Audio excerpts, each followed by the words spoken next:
Fala pessoal, tudo bem com vocês? Na aula passada a gente abriu o Eclipse, criou um pequeno projeto, fez uma arquitetura de duas camadas para mostrar como a gente pode fazer uma divisão lógica de acesso entre elementos de um mesmo projeto, estando no mesmo lugar físico, né?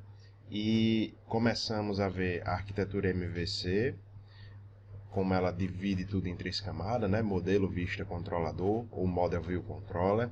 E em seguida vimos a arquitetura de repositório. Como a aula tinha ficado muito longa, ainda faltam duas arquiteturas para a gente falar. Que vão ser, eu acredito, né, que vão ser mais rápidas essa daí. Se eu não me empolgar na explicação, vão ser mais rápidas. Vamos lá.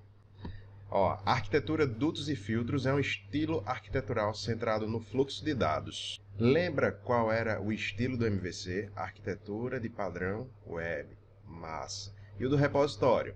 Armazenamento de dados. E a arquitetura de dutos e filtros?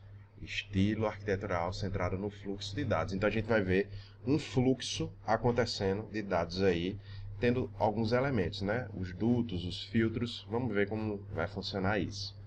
Então, no fluxo de dados, essas interfaces entre os componentes aí vão ser bem simples. O sistema vai produzir resultados simples e bem identificáveis e que vão derivar diretamente de uma transformação sequencial de uma entrada que a gente vai conseguir identificar ela facilmente. A relação entre entrada e saída é temporalmente independente. Na sequência da aplicação, a gente pode ter uma série de transformações entre os dados que a gente está apresentando, que ela está armazenando. Seja um fluxo de armazenamento de dados, seja um fluxo de emitir uma nota fiscal do cliente. Então, no fluxo sequencial, a gente vai ter uma única saída que vem a partir de uma única entrada de dados. Seria seguir em linha reta. Receber uma entrada, executei uma saída. Já na de dutos e filtros, a gente vai ver que vão acontecer transformações sobre esses dados e podem ter dutos que levam a aplicação para locais diferentes. Então, a computação vai envolver transformações sobre uma cadeia de dados contínua. As transformações são incrementais, a gente pode botar mais uma camada de filtro para fazer a transformação. E uma transformação pode executar antes do término do passo da transformação anterior. Então veja bem, ele está falando aqui que as transformações são independentes. Quais são os papéis que a gente vai encontrar nessa arquitetura? A gente vai encontrar o papel do duto e o papel do filtro. O filtro eu já tinha falado, que são aqueles componentes que fazem transformação de dados, usados principalmente em aplicações de processamento de dados. Já os dutos vão conduzir, seja de forma sequencial, ou seja de forma paralela, né? Por exemplo, emitir uma fatura, certo? Como é que a gente faz no processo de identificar os pagamentos? No dia da data limite de pagamento, a gente roda o processo. O que é que ele vai fazer? Se encontrei o pagamento, emite o recibo de que está pago. Se não, a gente vai ver se existem também outros pagamentos que estão em aberto e emite um lembrete de pagamento. Ou seja, a gente teve, na etapa de identificar pagamentos, dois possíveis fluxos no duto. Os dados de entrada vão se mover por meio dos dutos. Os dados são transformados pelos filtros até serem convertidos em dados de saída. E as transformações podem ocorrer em sequência ou em paralelo. No nosso exemplo aqui, quem são as entradas? Faturas e pagamentos. Quem são as saídas? Recibos e lembretes. Tem algumas vantagens da arquitetura. O modelo de transformação do filtro é facilmente reusável e também substituível, porque a gente pode estar tirando essa camada e colocando uma nova transformação. O estilo do workflow também é muito aderente a processo de negócio, porque olhando para esse exemplo, você consegue visualizar como funciona todo o processo. É muito transparente o processo de negócio. É simples evoluir o sistema adicionando novos filtros e se aplica tanto a sistemas sequenciais quanto aos sistemas concorrentes. Tem desvantagem. Esse formato de dados trafegados tem que ser acordado entre todos os módulos, ou seja, quando você sai de ler faturas emitidas para identificar pagamentos, tudo isso daqui tem que ser acordado, como é o formato de recebimento, de envio desses dados. Pode haver um overhead causado pela padronização dos dados, ou seja, um custo maior. Assim, eu não sei se ficou claro para vocês o que é transformação dos dados. Transformação dos dados pode ser eu receber o pagamento do usuário e gerar uma venda e salvar isso no meu banco de dados.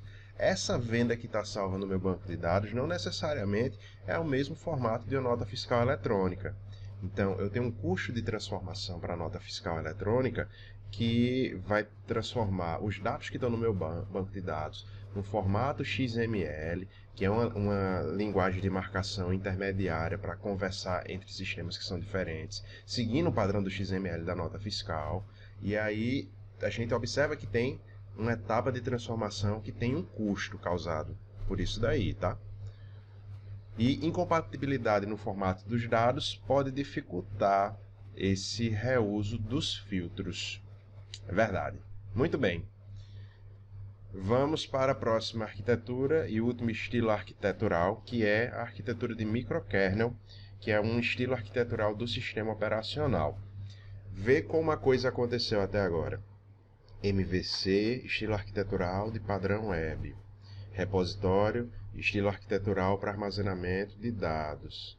Arquitetura dutos e filtros, estilo arquitetural para fluxo de dados, onde a gente tem o elemento do filtro e dos dutos. E agora a gente vai falar um pouco da arquitetura do sistema operacional, ou seja, o Windows, o Linux, o macOS, ele tem uma arquitetura que pode ser de três tipos, né?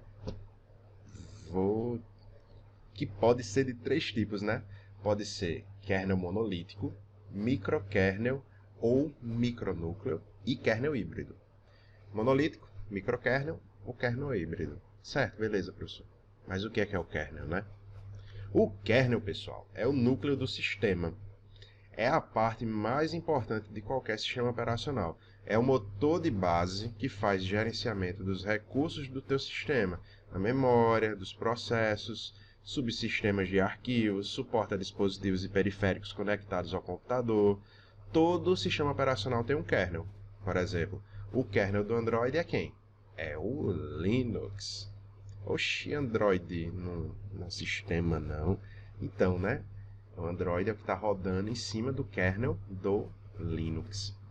Tem outro exemplo? Tem. Se alguém, no 1995 deve ser a data de nascimento de um monte de vocês, né? Ou talvez nem tenham nascido nessa época.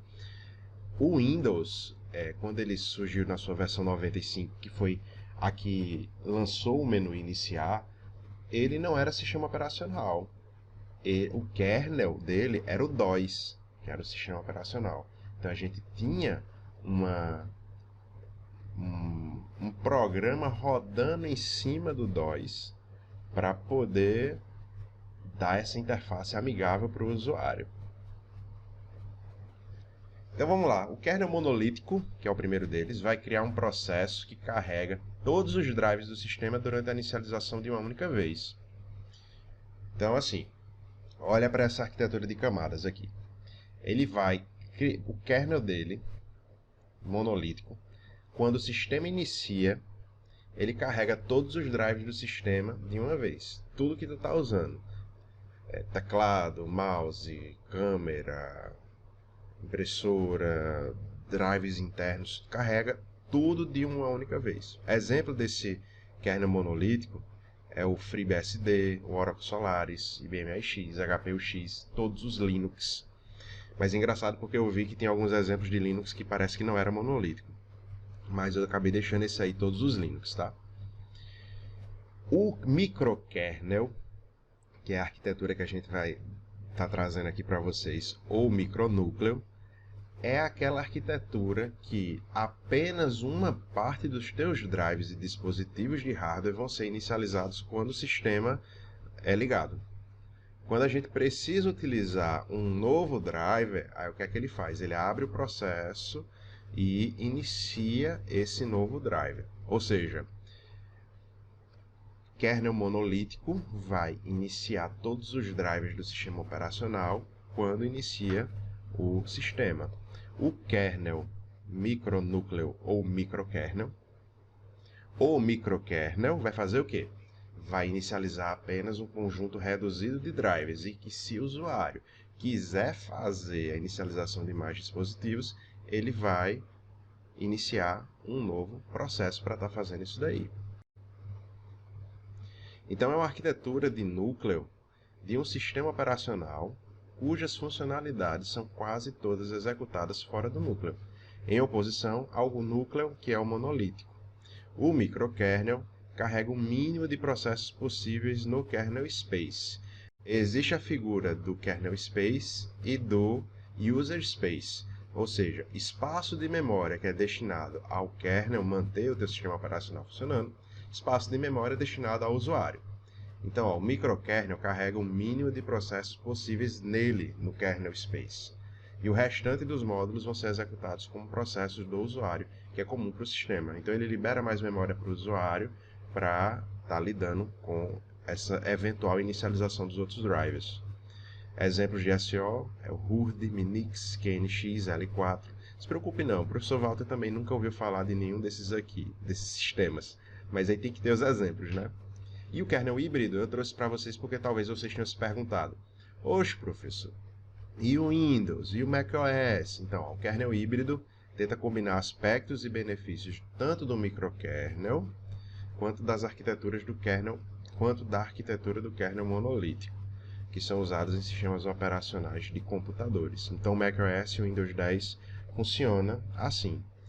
Tem uma figura interessante, que é essa daqui, ó. Quando ocorrem problemas nos elementos gerenciados pelo kernel, o que é que acontece?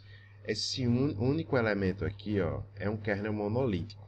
Se acontece problema em qualquer uma das coisas, como drive de rede, gerenciamento de memória de processos, ele quebra todo. Quando a gente está no microkernel, a gente tem uma separação mais clara. Então, se quebra algum desses elementos aqui, quebra só essa partezinha, e aí o sistema não para. Bem, qual é o benefício da separação? Um dos principais benefícios de utilizar a arquitetura dessa maneira, com divisão de tarefas entre os módulos, é uma menor preocupação com erros, já que sistemas operacionais são muito sujeitos a erro. Isso não quer dizer que erros não vão acontecer, viu? Porém, erros que provavelmente causariam uma falha e derrubariam todo o sistema, agora vão apenas causar uma falha naquele módulo em específico, trazendo uma confiabilidade maior e não travando o teu sistema. E a gente fica por aqui, pessoal. A gente encerra o conteúdo da primeira unidade com essa aula e vou, na semana que vem, estar trazendo mais alguns exercícios para vocês.